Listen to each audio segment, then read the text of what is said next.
আমাদের হৃদয়ে নাড়া দিয়েছে দৌলতদিয়া ঘাটের উপরে ফেরির উপরে যে একটি ঘটনা দেখেন, বাংলাদেশের রাজধানীতে যে গাড়িগুলো চলে এই গাড়িগুলো রুট পারমিট দেয়, মনে হয় এই বাংলাদেশ একটা ব্যর্থ রাষ্ট্র, এ বাংলাদেশের সরকার যে নাই, এ বাংলাদেশে যে মানুষের কোনো জীবনের নিরাপত্তা নাই। ঢাকার সিটির ভিতরে গাড়িগুলো দেখবেন সব থেকে খারাপ গাড়িগুলো, মানুষের জীবনের নিরাপত্তা নাই, ফিটনেস নাই।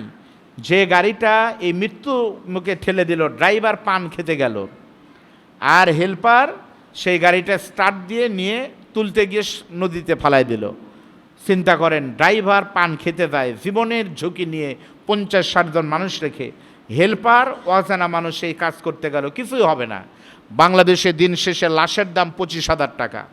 এ বাংলাদেশে একটা গরু কিনতে লাগে 1 লাখ টাকা, খাসি কিনতে লাগে 30,000 টাকা। আর মানুষের জীবনের মন্ত্রী ঘোষণা দিয়েছে যারা মারা গেছে তাদের পরিবারকে 25,000 টাকা করে দেওয়া হবে। এর থেকে বড় অপমান বাংলাদেশের মানবতার জন্য আর কিচ্ছু হতে পারে না। জোরে বলেন কথা ঠিক না ব্যাঠিক?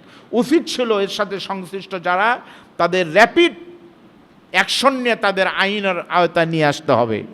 কিন্তু দেখবেন পরিবহনের কোনো কিছু নাই। বাংলাদেশের সবথেকে দুর্নীতিগ্রস্ত একটা সেক্টর পরিবহন সেক্টর।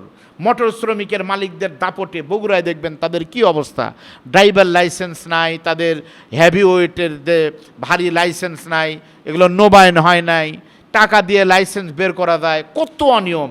আমাদের জীবনের কোনো নিরাপত্তা নাই, টাকা আমরা ঠিকই দিচ্ছি।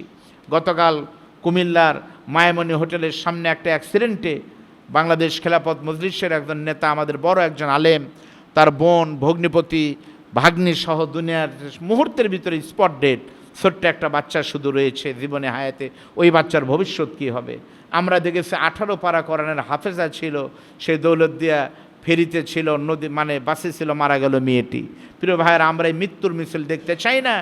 আমাদের সরকার যদি তৎপর হয়, জীবন দেওয়ার মালিক আল্লাহ, নিয়ে যাবে আল্লাহ। কিন্তু আমরা যদি সঠিকভাবে সকল জায়গায় দায়িত্ব পালন করি, এই দুর্ঘটনা অনেকাংশেই কমে যেতে পারে। জোরে বলেন কথা ঠিক না ব্যাঠিক?